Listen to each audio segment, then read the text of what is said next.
Afsaneh, hey, congratulations on the documentary, The Forbidden Strings. Thank you so much. Thank you.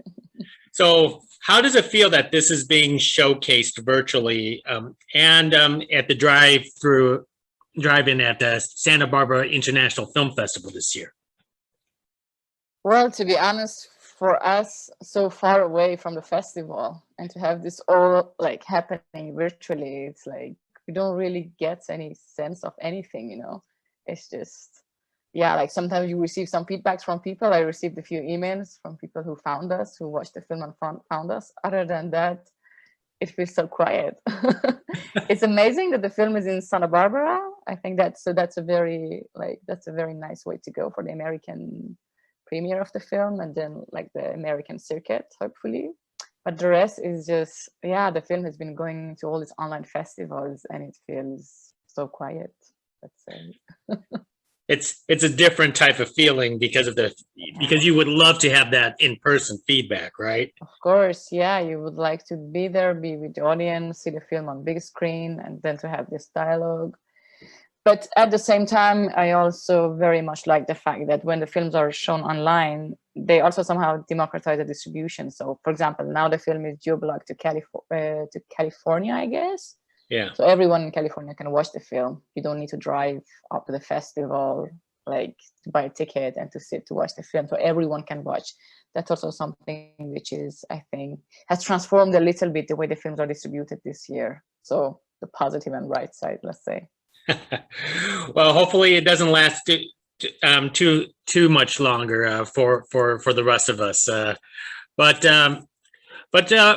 for you, for this film, what sparked the documentary? Where did the idea, to follow a rock band came from? Yeah, so you know that I'm the producer. Oh, you have a cat. I do. Nice.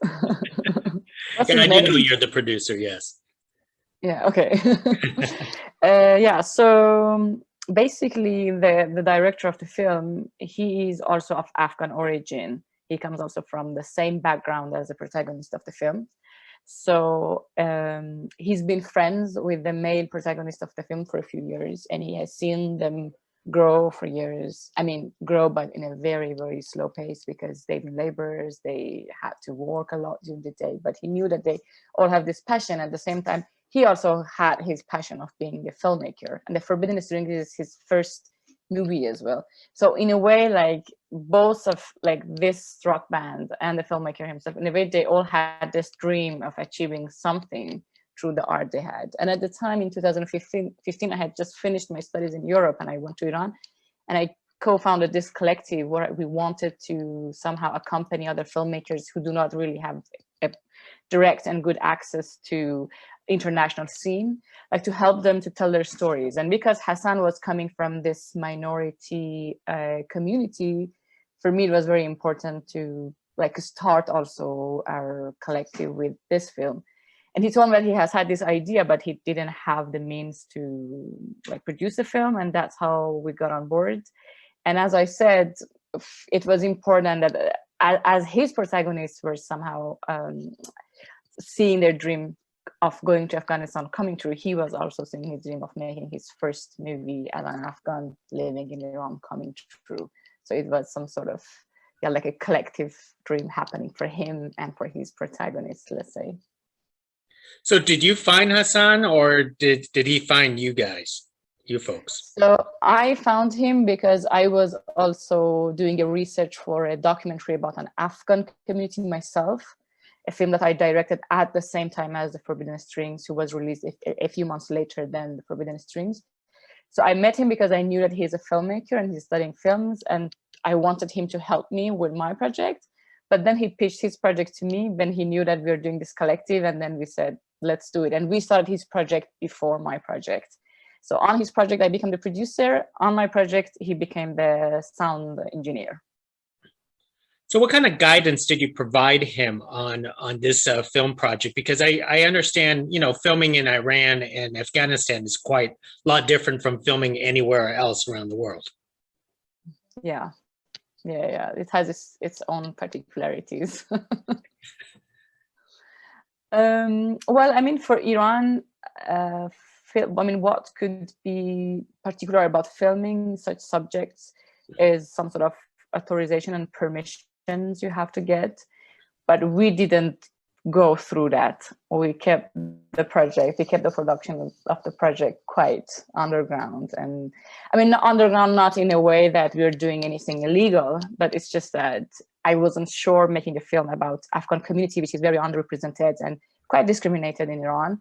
With rock music, it's also something that is not part of the culture. It's not something that you can just like this go and have a rock concert in Tehran. It's not really possible. So like there were like different issues that we were not even sure if we want to go through that permission pass and get ourselves involved into procedures which make the making of the film impossible. So that's one of the things. But then for Afghanistan, everything is just, he knows Afghanistan much better than me. He's Afghan. He knows his country. He follows the news of his countries. We knew that it's all about unpredictables and how to adapt yourself to the situation. So, for example, as you see in the film, at some point they have to pass through this very dangerous road in Bamiyan. That's something, for example, I didn't know, and he let me know after they did this journey and after they passed through the road, because if I knew this, I would have stopped the team to do that, because it's impossible. I mean, this is very dangerous and they could be stopped by Taliban or anything would happen. We don't want to risk our lives for this film. Yeah, so I think for Afghanistan, he had all this courage and all this flexibility to adapt himself and guide the crew, because the whole crew was Iranian, the crew that he took from Iran with himself. And like me from far away, just being in touch and trying to somehow help however I could. But then another part of guidance that we could provide him through the collective was also in terms of developing the narrative, writing together and editing at the same time that he was filming, because he hasn't done any film before. And this is really his very first film, no short film, nothing. That was also something that really is the fruit of a teamwork that we all did together. And I think in a way, yeah, it made this project possible. So you did not know he made that road trip until afterwards? No. So I was going to say, you were concerned for their safety? So apparently it was all him. It's all his decisions then. Yes. Once they were in Afghanistan, I think not spontaneously, of course, he's been consulting with the crew and everyone who was present there. But for these kind of things, yeah, he was a bit spontaneous, let's say. And I would say, I mean, it took him a lot of courage to do that and also a lot of responsibility. But at the same time, yeah, I mean, once the project was finished and he told me this, we both agreed that this is not something you want to repeat next time, you know, because like this time it passed, but it just doesn't work. Especially that you're with your protagonist. I mean, the crew I can understand, but the protagonist sometimes, you know, in a way you're also responsible for all the decisions you make, because it's for your film as well. This is the climax of your film. So to what extent you can, you know, have people follow you, your protagonists follow you for your film. Yeah. I'm curious on as a filmmaker in either Iran or Afghanistan, when you're filming in public, do you have to hide the cameras? No. You just have to have the permission. In public, beforehand you have to present your script or your project subject to like this organization that issues a permission for you to be able to shoot. Otherwise, you can't. So how did you handle your project in Afghanistan? Obviously, a lot safer. And my project is about an Afghan family in Iran. So I didn't travel to Afghanistan, but I did more or less the same. I didn't go through all this permission process. I also kept it quite low key until it was done and released. Now, I noticed you have a certain love for documentaries. Why do you love this, this subject so much of making documentary films?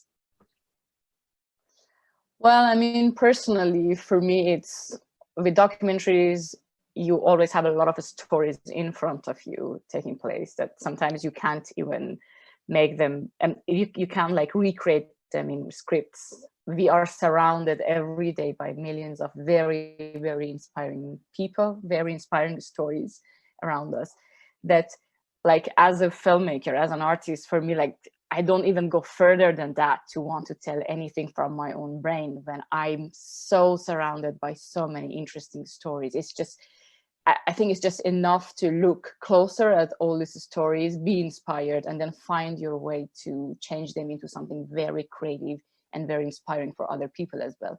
And in general, I believe that we live in a society and we live in a world which is saturated by so much sadness, so much things that we have to criticize. I'm a critical thinker as well, but at the same time, in my films, I believe in also inspiration and inspiring. I think this is something that we need also, for example, especially in this period that we're living. And I think inspiring people, their stories have to be told. And that's not something I can easily sit and, you know, write a script for. It is possible, but imagine, for example, in a film, in a fiction film, you see a hen being beheaded and also a human being. Because you know that you're watching a fiction, like seeing the hen being killed, it's more impactful because it's a real hen, but not the actor. For me, that's the simple logic that makes documentaries more powerful, because we know that this is a real story. So we get very, very inspired and we get very moved. So as I said, it's something that I cannot even pass by, you know, it's like the first thing that as a filmmaker stops me to do something. And I mean, it happens to me a lot that people ask, when are you going to make your fiction film? I always say, one, there's no story around me, and that's impossible. You know, you always have something to tell with all these inspiring people in our societies. Now, I know you mentioned before about your collective. Could you talk more about the purpose of the collective and what kind of stories that you guys actually seek out? So the collective, at first, it was founded with the idea of, because we studied in Europe and we had like this chance to get to know a little bit how to fundraise, how to produce films within the international scale. We decided to go back to Iran with my two other, let's say, co-founders, to create this collective with this idea of helping other filmmakers who do not have access to international scene to make their films. But what's important for us is to work with people who do not have access to Iranian money, because there are filmmakers who work with all this, you know, organization and foundation in Iran who produce their films. There's good money, good public money for some particular films. But for us, it was important to also help independent filmmakers make their films. It's not that like we're producers, we're all filmmakers ourselves, but we can invest in very low budget films by finding like money from here and there and investing a little bit of ourselves, but more of that investing of what we know and how we can help also with in-kind, let's say, services as well, because one of us edit, the other one do camera. So this kind of work that can also come together to tell the stories that in a way have an effect in shaping our collective memory today, something that could represent the stories of our work today, also for the future, but stay very independent in terms of its cinematic form and also in terms of content, as I said, to somehow help that very independent, let's say, community of filmmakers in Iran stay alive and continue to produce. Now, I want to get this straight. It's not necessarily stories from the Middle East. It's stories from everywhere, right, that you seek out, including in Europe?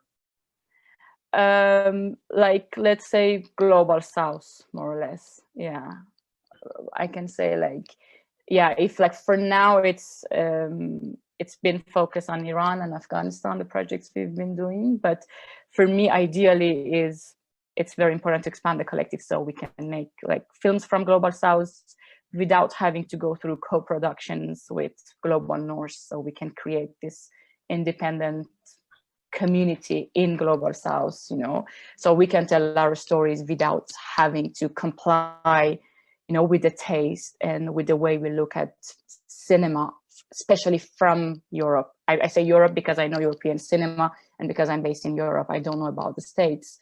I just know like American documentaries. I don't know how the system really works.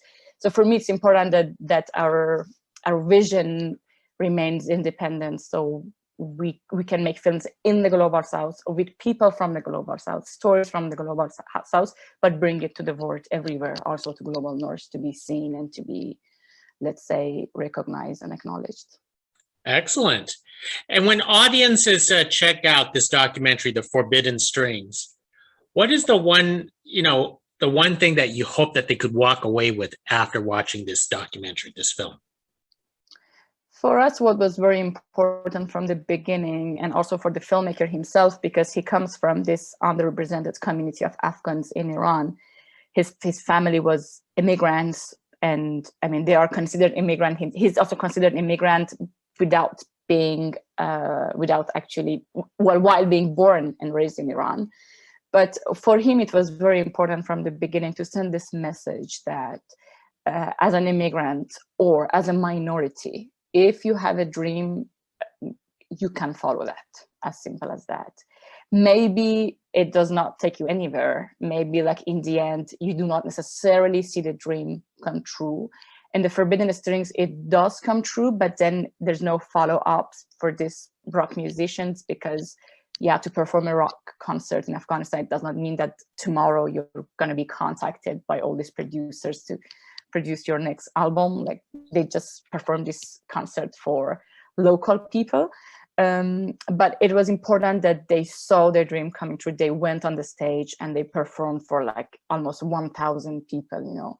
Yeah. And they did this by passing through the most dangerous roads, by passing through Taliban, and by being in a situation that not everyone today goes through. It's Afghanistan, one of the most dangerous countries in the world.